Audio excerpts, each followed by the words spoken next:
Halo semuanya, kembali lagi dengan saya Lynch. Bagaimana kabarnya semua? Apakah baik-baik saja atau tidak baik-baik saja? Saya selalu mendoakan kalian semua agar baik-baik saja. Dan jangan lupa untuk ngopi hari ini. Di sini saya ingin menceritakan sequel terakhir dari film The Equalizer yang masih dibintangi oleh saudara sekali saya, yaitu Denzel Washington. Di sequel terakhir ini menceritakan tentang kegabutan dari Mamang Denzel yang membantu orang yang tidak dikenalnya, sebagaimana manusia yang harus saling membantu, bukan saling membanting. Tanpa basa-basi, kita lanjut nonton. Scene diawali di sebuah kota kecil yang berada di Italia. Kota tersebut bernama Sisilia. Terlihat seorang pria yang kita sebut saja Bedun yang sedang bersama anaknya hendak memasuki halaman rumah dan melihat banyaknya mayat yang tergeletak di sana. Lalu Bedun mengambil pistol yang ia simpan dan menyuruh anaknya untuk tetap berada di dalam mobil. Terdapat seorang pria yang menjelaskan bahwa seseorang menyuruhnya untuk menunggu di luar rumah. Kemudian Bedun pun memasuki rumah tersebut dan kaget dengan apa yang terjadi di rumah itu. Terdapat beberapa mayat tergeletak di sepanjang lorong rumah itu.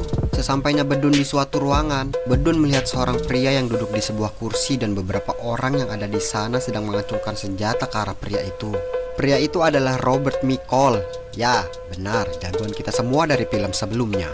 Robert menjelaskan kepada Bedun bahwa mereka semua melarang Robert untuk memasuki rumah tersebut. Alhasil, Robert membantai hampir semua orang yang mencoba menghalanginya. Kemudian dengan perasaan yang bingung, Bedun menanyakan apa sebenarnya yang diinginkan Robert sampai ia harus datang ke tempat tersebut, kebun anggur yang berada di kota Sisilia, Italia. Dengan santai Robert menjelaskan bahwa ia datang untuk membunuh Bedun. Ternyata Robert sudah mengetahui apa saja yang telah dilakukan Bedun. Dengan sombongnya, Bedun yang merasa dirinya lebih unggul dari Robert pun mengatakan bahwa Robert kurang beberapa meter dari tujuan Robert datang ke sana. Dan ternyata Robert memang merencanakan semua itu sehingga Bedun berada di ruangan yang sama bersama dirinya. Kemudian Robert mulai melakukan hipotesis dan menjelaskan bahwa pria yang ada di samping kirinya meletakkan jarinya di pelatuk. Ia berdiri terlalu dekat dengan Robert sehingga membuat pria yang di samping kanannya modar. Robert dengan santainya berkata 9 detik dan mulai mengatur jam tangannya. Kalian semua pasti sudah tahu apa yang akan dilakukan oleh Robert kepada semua orang yang ada di dalam ruangan itu.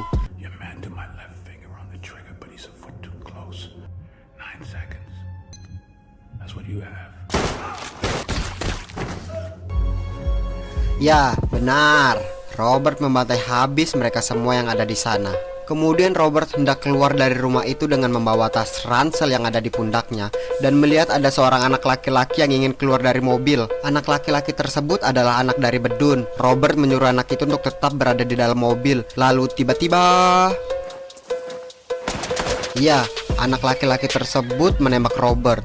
Robert yang kaget pun mulai menembakkan pistolnya ke arah yang acak dan melihat bahwa anak tersebutlah yang menembak Robert. Kemudian anak itu berlari dan terlihat Robert yang merasa bahwa dirinya sudah tidak bisa diselamatkan, ingin mengakhiri hidupnya dengan menembakkan kepalanya sendiri. Tapi ternyata senjata yang ia pegang telah kehabisan peluru. Scene pun berpindah ke sebuah kapal. Di sana Robert terlihat sudah kehabisan banyak darah. Scene pun kembali berpindah di suatu jalan yang dimana ada seorang yang melihat ada sebuah mobil yang sepertinya mengalami kecelakaan tunggal. Kemudian pria tersebut memutuskan untuk menolong orang itu yang ternyata adalah Robert yang sudah dalam keadaan kritis akibat kehabisan banyak darah. Pria tersebut lalu membawa Robert ke sebuah rumah dan segera melakukan operasi terhadap Robert. Ternyata yang menolong Robert adalah seorang polisi yang bertugas di kota Sisilia. Polisi itu bernama Gio. Saat melakukan operasi, dokter itu memberitahu Gio untuk mengatakan bahwa Robert terluka karena terjatuh, bukan karena luka tembak. Tak lama kemudian Robert pun sadar dari tidurnya. Dokter itu lalu mengatakan apakah Gio menyelamatkan pria baik atau jahat.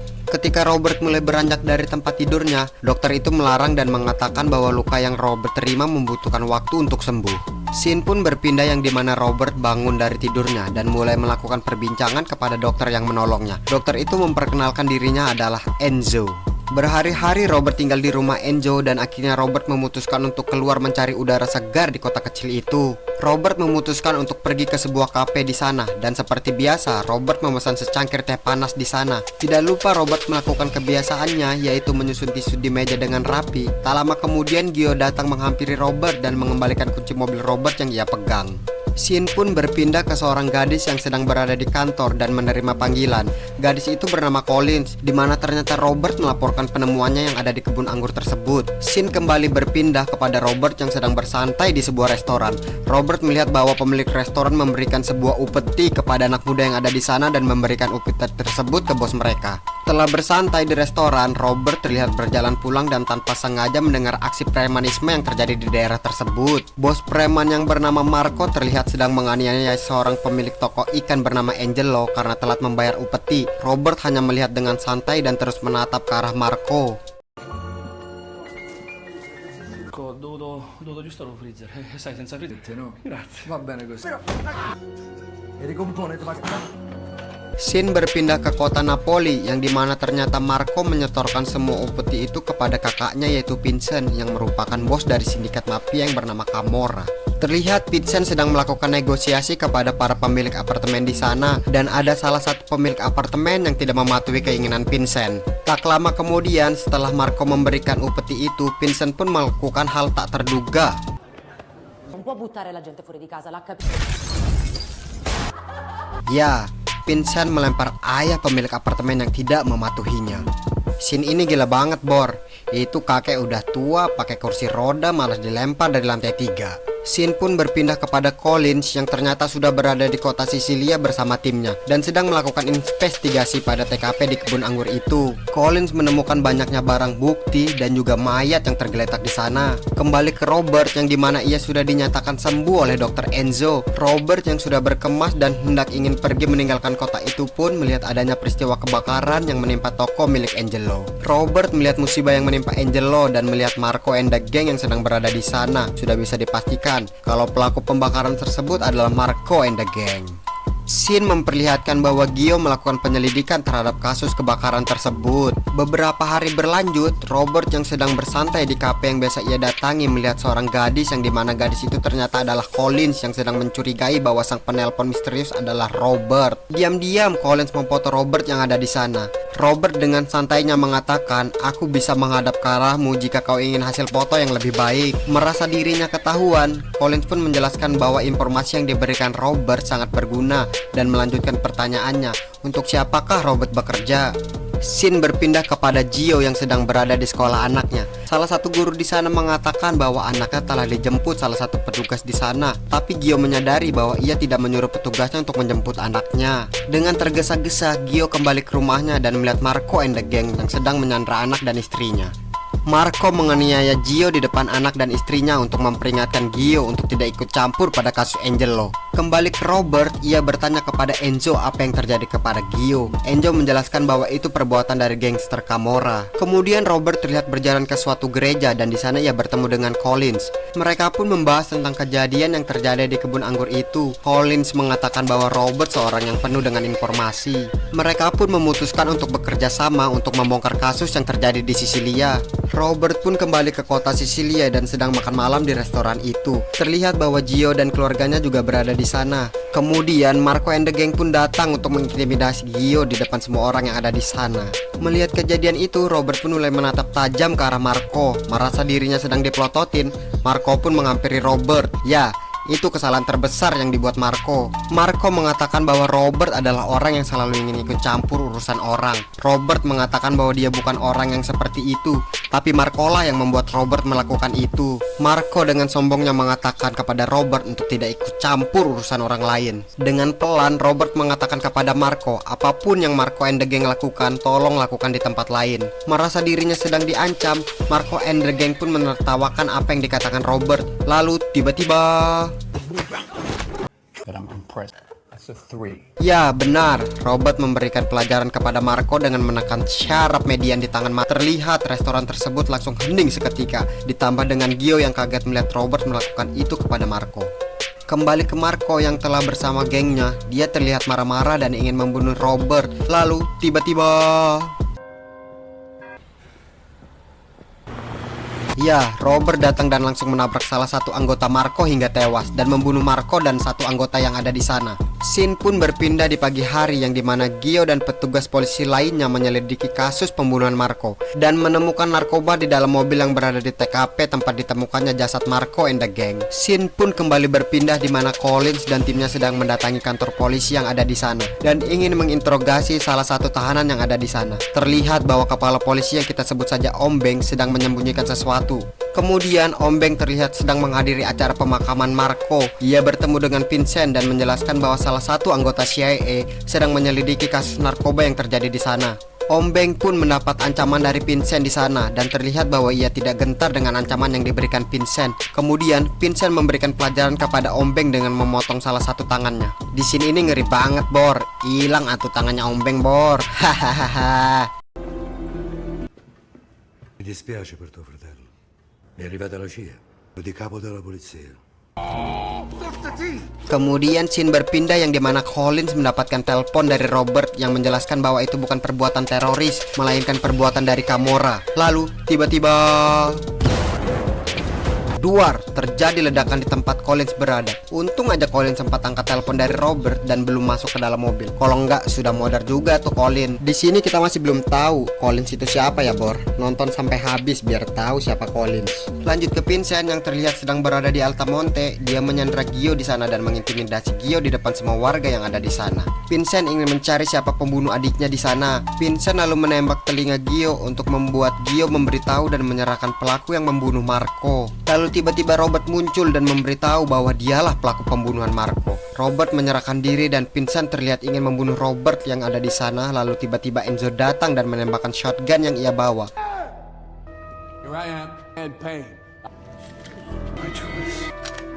Dan menyuruh anggota Vincent untuk melepaskan Robert. Vincent yang kesal pun meninggalkan tempat itu dan mengancam akan menghancurkan tempat itu. Robert yang sedang menolong Gio pun mengatakan bahwa dia akan menunggu kedatangan Vincent di sana. Scene pun berpindah di rumah Vincent yang dimana Vincent sedang merencanakan sesuatu untuk membunuh Robert. Kemudian scene memperlihatkan bahwa warga Altamonte sedang melakukan parade di kota itu. Dan scene kembali ke rumah Vincent yang ternyata Robert mendatangi kediaman Vincent dan hendak ingin membunuhnya. Satu persatu Robert melumpuhkan anggota Vincent yang berjaga di rumah itu. Dengan rencana yang sudah matang, Robert mematikan listrik di sana dan mematai habis anggota Vincent yang sedang berjaga di suatu ruangan.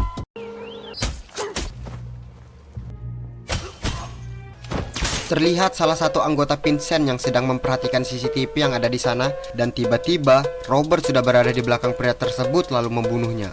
Lalu Robert membunuh anggota terakhir yang sedang berjaga di sana dengan mencekik lehernya menggunakan tali yang ia pegang. Vincent pun terbangun dari tidurnya dikarenakan adanya tetesan darah yang mengalir dari langit-langit kamarnya. Lalu tiba-tiba jasad anggotanya pun jatuh tepat di atas tempat tidur Vincent. Menyaksikan kejadian itu, Vincent langsung sigap mengambil senjata yang ia simpan dan mulai menyusuri lorong rumahnya sembari berteriak mencari semua anggotanya di sana. Vincent yang kaget melihat semua anggotanya yang telah tewas mengenaskan pun mulai menembakkan senjatanya dengan brutal. Lalu tiba-tiba Robert muncul dan menghantam Vincent hingga pingsan. Setelah sadar, Vincent terlihat sudah terikat dalam keadaan ketakutan melihat Robert yang ada di sana. Vincent bertanya kepada Robert, "Siapakah dirimu?" Lalu Robert melepaskan Vincent yang dalam keadaan overdosis akibat narkoba yang ia seludupkan. Dengan santai Robert mengikuti Vincent yang terlihat berlari ke rumah yang ingin menyelamatkan dirinya.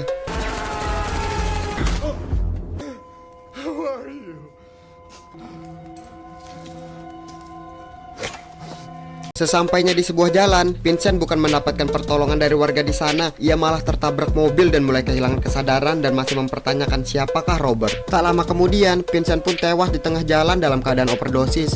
Robert pun meninggalkan Vincent yang ada di sana. Scene pun berpindah yang dimana Robert mengunjungi Collins yang sedang dirawat di rumah sakit. Ternyata Robert memberikan ranselnya kepada Collins dan mengatakan bahwa ransel itu berisi uang sebanyak $366.400.000. Robert menjelaskan bahwa itu adalah dana pensiun dari Greg Dreyer yang seorang kuli bangunan yang bekerja selama 43 tahun. Robert mengatakan bahwa dana pensiun itu diretas dan Greg kehilangan semua uang hasil kerja kerasnya. Collins pun bertanya kepada Robert apakah Dreyer itu adalah teman Robert. Robert mengatakan bahwa itu bukan temannya, melainkan salah satu customernya selama masih bekerja di ojek online. Kemudian, Collins yang sudah terlihat sehat dan berada di Amerika, tepatnya di Boston, mengembalikan uang yang diberikan Robert kepada Dreyer. Dreyer yang sudah berkemas untuk meninggalkan rumahnya pun tidak jadi meninggalkan rumah tersebut karena perbuatan baik yang dilakukan Robert. Lalu Collins pun kembali ke kantor dan mendapatkan buku catatannya telah kembali. Dan terlihat bahwa ternyata Collins adalah anak perempuan dari Susan dan Brian. Itulah mengapa Robert menghubungi Collins karena dia percaya terhadap Collins. Di akhir film terlihat Robert dan warga Altamonte lainnya sedang merayakan kemenangan tim sepak bola di kota tersebut. Dan selesai. Pesan yang bisa kita ambil dari sequel film terakhir dari Equalizer ini adalah kalau gabut lebih baik kita menolong orang yang tidak dikenal. Sampai ketemu di cerita film selanjutnya dari saya. Kalau ada kata-kata atau omongan yang terbelit-belit bisa bantu evaluasi di kolom komentar ya Bor. Terima kasih.